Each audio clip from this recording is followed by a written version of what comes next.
This video is brought to you by Squarespace, the all-in-one website platform. More about them later in the video. Welcome back to Biographics. I'm your host, cosmic horror author Eric Malachite, and today's video was provided by Radu Alexander. So be sure to show him some love in the comments as you deploy your likes, subscribe to the channel if you're not, and share this video with someone who loves learning about historical content. Let's get to it.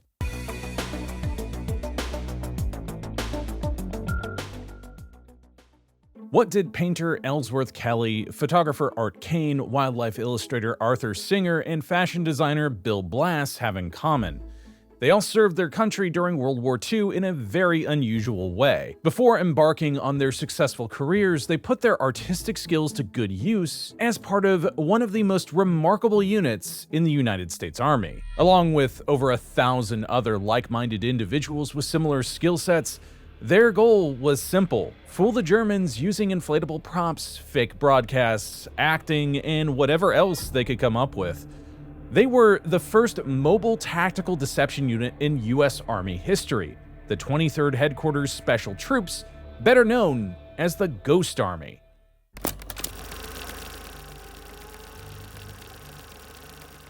The official history of the Ghost Army was written after the war by one of its members, Captain Fred Fox, who went on to work as a freelance writer for the New York Times Magazine and as a White House staffer under President Eisenhower. Although Fox finished writing his account in September 1945, it stayed classified for over 50 years, and it wasn't until 1996 that the world at large found out what the Ghost Army got up to during the war. Ostensibly, the unit was the brainchild of two American military planners based in London, Major Ralph Ingersoll and Colonel Billy Harris.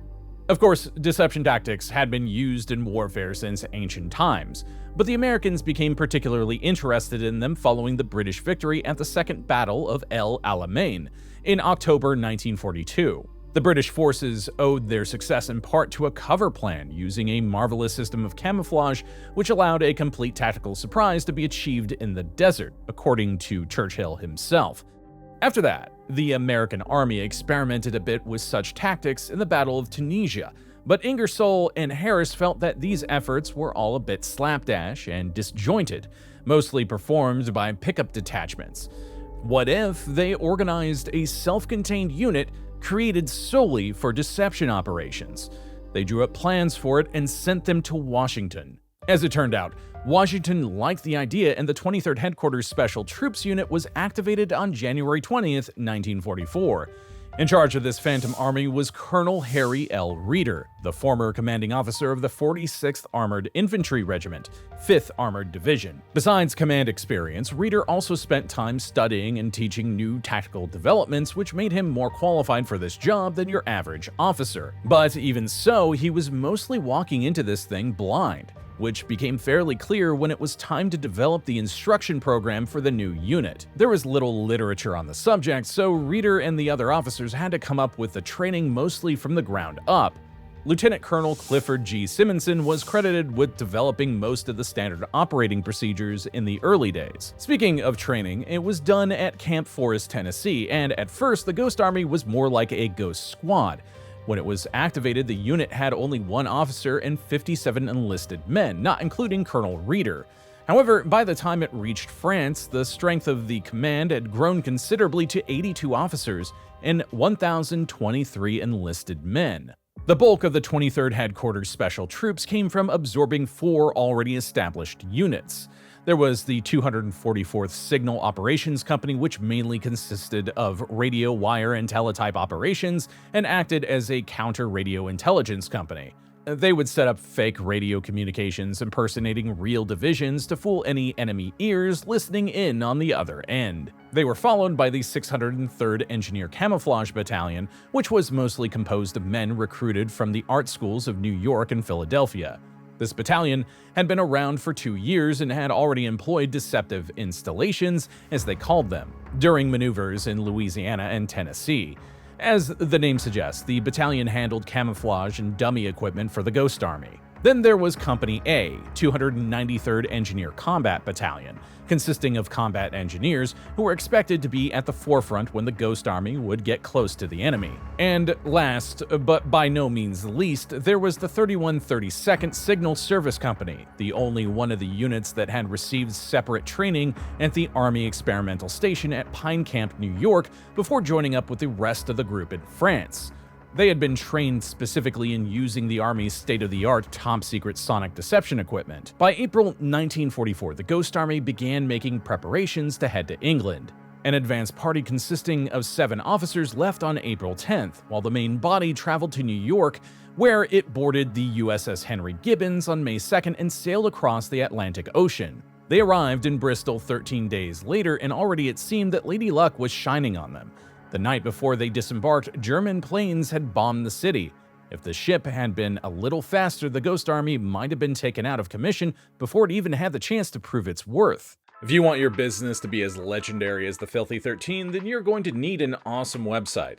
And the sponsor for today's video, Squarespace, has you covered. Squarespace is the all-in-one website platform perfect for entrepreneurs with wares to sell, bloggers with a message to spread, and artists looking to reach the masses with their work. Whether you're just starting out or you're looking for a way to better manage your brand, Squarespace makes it easy for you to create beautiful, professional websites, engage with your audience, and make sure the right people are getting your message. Squarespace's Fluid Engine makes it easier than ever for pretty much anyone to dive in and make a beautiful website.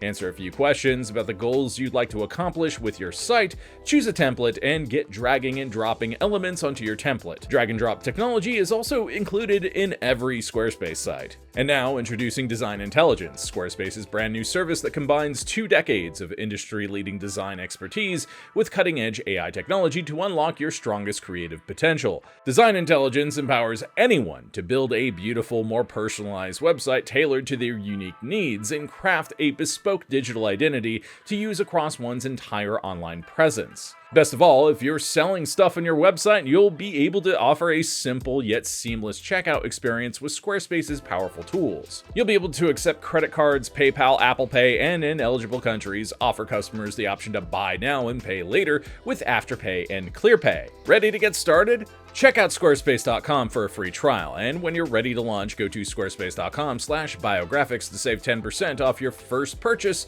of a website or domain. Now back to the video.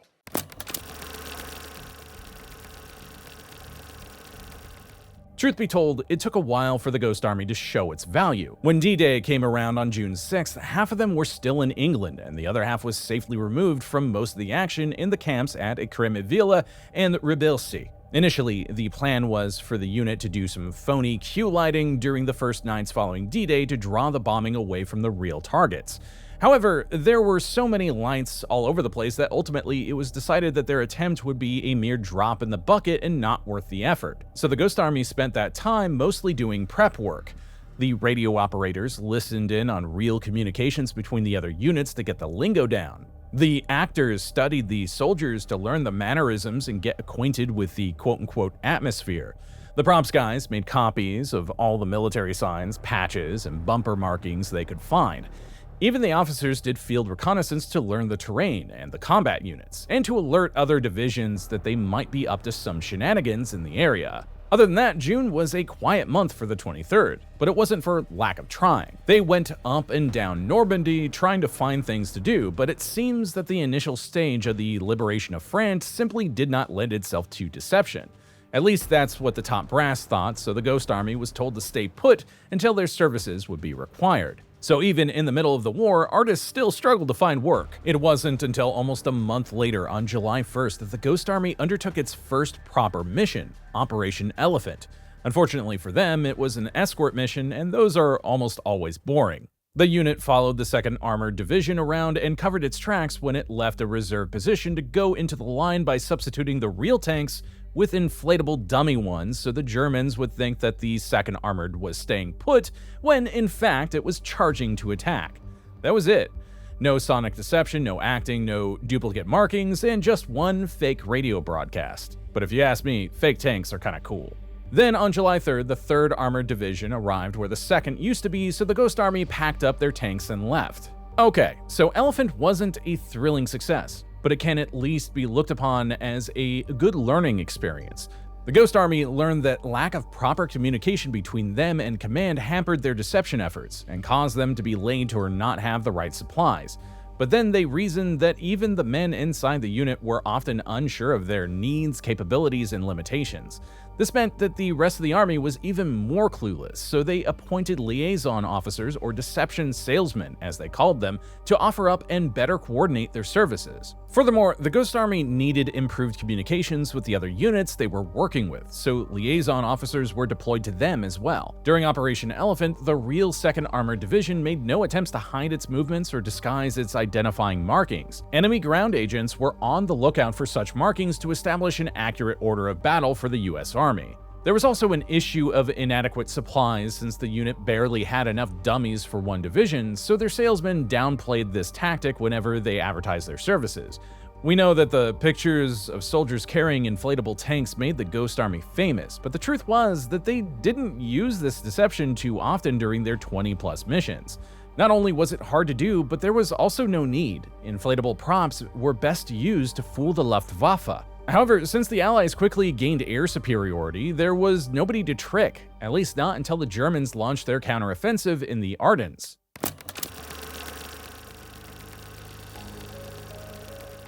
That was it for July. Just like before, it was over a month before the 23rd was needed again, and despite what we just said, it was for their inflatable dummies. The other officers were still unsure of what the Ghost Army could do, and for many of them, they were still just the guys with the fake tanks. During Operation Brittany, between the 9th and 12th of August, the Ghost Army divided itself into 4 task forces, each one meant to simulate a combat column for separate divisions. The goal was to travel in different directions to the actual divisions and trick the Germans into thinking that the Allies were diverting forces from the main battle position to take the Brittany Peninsula. Whether or not they bought it, we can't say, but we do know that the phony columns misled their own allies a few times, who had to call in just to be sure where the actual divisions were located. The Ghost Army had one more mission towards the end of August, Operation Brest. This time, the goal was to help 3 infantry divisions from 8 Corps capture the port city of Brest. The unit wasn't meant to do any actual fighting, but just show an overwhelming display of force in the hopes that the Germans would surrender. The bluff didn't work though, because the Germans also had more soldiers than their enemy estimated, and they carried real guns, so they kept fighting for 27 days before being defeated. The mission might not have played out as intended, but the Ghost Army did employ its tactics successfully, and it marked the first time that it used sonic and artillery flash deceptions to mimic the movements and actions of real tanks that tricked friends and foes alike. After his surrender, German General Hermann Bernhard Ramke admitted to thinking that he was going up against an armored division when, in fact, it was just a lot of noises and hot air. On the side of the Allies, Colonel Cyrus Searcy, 8 Corps Chief of Staff, noted in his report that the work of these deception units is complete, thorough, and correct to the smallest detail. It is believed that units of this type are of considerable value to the army. Another mission came a few weeks later, Operation Bentenburg. On September 14th, the Ghost Army was set to Luxembourg to play the role of the 6th Armored Division and draw enemy pressure away from Metz, where the 20 Corps established its headquarters. They were getting better and better at it. Despite the usual dummies, markings, and sounds, the Ghost Army started employing its actors to pose as military police and even officers. They would go into towns, grab a bite to eat, have a few drinks to loosen their tongues, and spread gossip about their movements because they knew that eventually their words would reach the ears of German spies. It was important for them to have the correct markings and to know the real history of the divisions they were impersonating because they never knew who was listening or taking pictures, so they needed to appear legit at all times to avoid blowing their cover. Operation Bentenburg was deemed a success, and right after, the Ghost Army was called upon in Luxembourg City. Nothing fancy this time, just like Operation Elephant. The goal was to make it seem like an armored division had stayed in place, while the real one traveled to Malmedy in Belgium.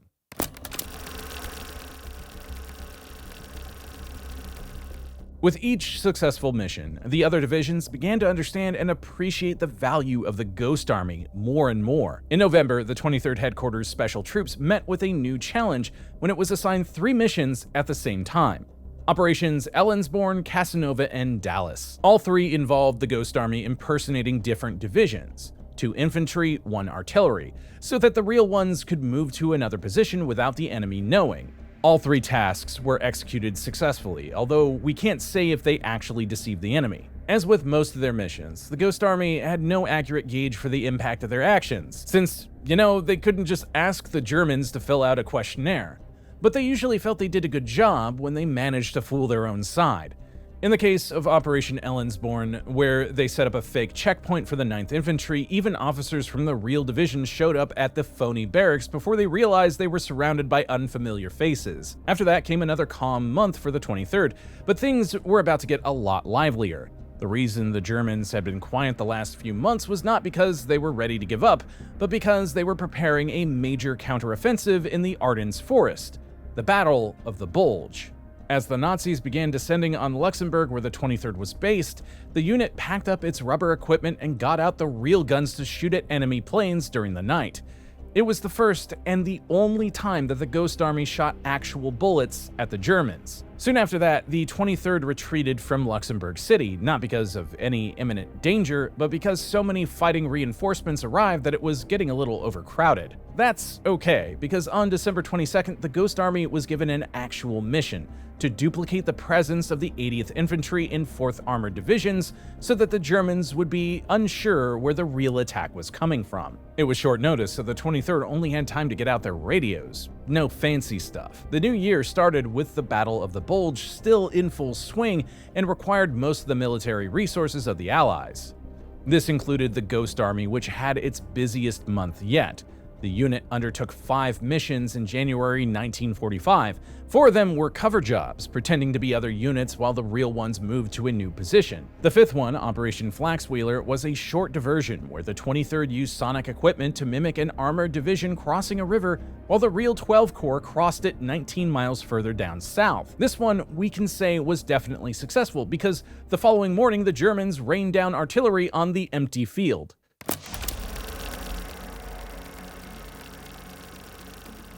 By February, the German offensive had been neutralized, but the Allies had sustained heavy casualties. Keen to press the advantage and launch the invasion of Germany, it was all hands on deck. Almost immediately, the Ghost Army was put to work on Operation Whipsaw in early February. This was a mission in 2 parts. The Sonic crew had to project the sounds of 3 tank battalions traveling through the night. This was done in the same place where they just played Operation Flaxwheeler, so the Ghost Army was starting to see repeat gigs. Meanwhile, the dummy crew set up fake artillery and camouflage in a place formerly occupied by real batteries. The Sonic worked well and was quickly becoming the sharpest arrow in the Ghost Army's quiver. Once again, it diverted enemy artillery and mortar fire, as well as reconnaissance planes. The dummies, on the other hand, and unfortunately, seemed to hold no interest for the Germans. Soon afterward, the Sonic Squad was requested again in the German town of Merzig. This time, the 23rd was going up against the 11th Panzer Division. Well, maybe. The Allies weren't entirely sure where the 11th Panzer was located, but they had a decent idea that it was somewhere near Riemik in Luxembourg. Just in case they were there, the Allies wanted them to stay put instead of going to Germany, so the 23rd simulated the sound of an American armored division near Merzig to deter any incursions. Once again, increased enemy artillery fire and planes dropping flares suggested that the Germans thought they were fighting a real tank unit instead of a phantom one. In March, the 23rd was requested by one of its regular customers, the 20 Corps, to take part in Operation Lochinvar. This was a bit of a juggling act between 3 infantry divisions, but the main goal was to relieve the 94th without the enemy knowing they had done so. So the battered and bruised 94th would be replaced by the 26th for some well-deserved rest, while the 26th old position would be covered by the fresh as daisies 65th. And the Ghost Army was meant to make it look like the first 2 infantry simply switched places instead of tagging out. If all went well, then the Germans would be fooled into thinking that they were still fighting 3 divisions instead of 2, but they didn't have the patience to let the Ghost Army finish their little game of hot potato.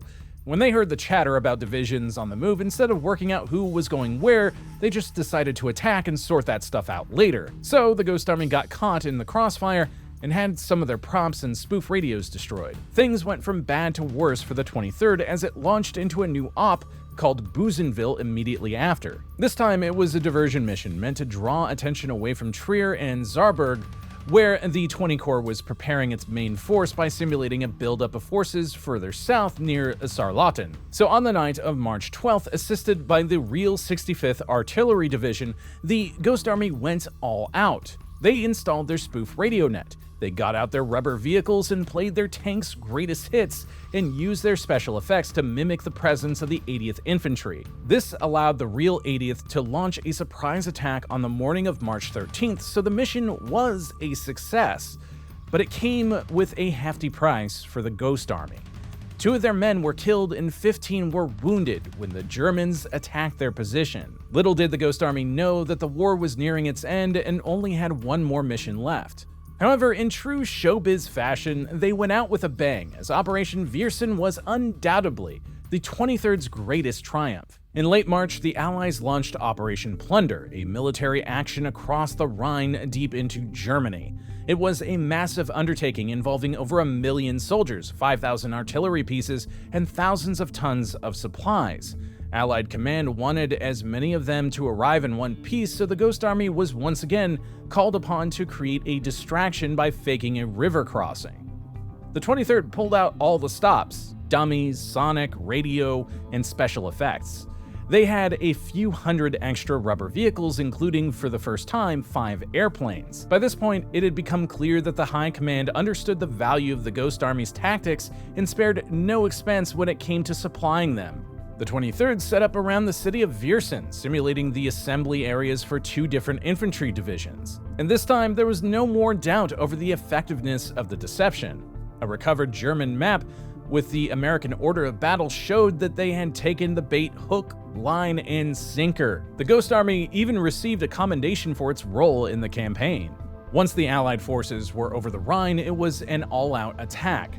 No more need for deception anymore. For a while, there was talk of sending the 23rd to the Pacific Theater to see how their shenanigans would fare against Japan. Ultimately, though, it was decided that they would be best used in Europe in alternative capacities. So the Combat Con unit was broken up and divided between comms units, wire platoons, code rooms, monitoring units, and regular staff. On April 28th, the 23rd was officially relieved of all responsibilities, and from then on, it was just paperwork and red tape. The men boarded the General O.H. Ernst from Le Havre on June 23rd and headed for America, arriving home in early July. The 23rd was officially deactivated on September 15th, and thus, the mission of the Ghost Army that had fooled the Nazis had come to an end. I hope you learned something today, and if you dug today's video, be sure to deploy your likes, comment your favorite thing about the Ghost Army, subscribe to the channel, and share this video with someone who loves learning about history and the people who made it. I'm Eric Malachite, and I'll see you next time, Space Cowboy.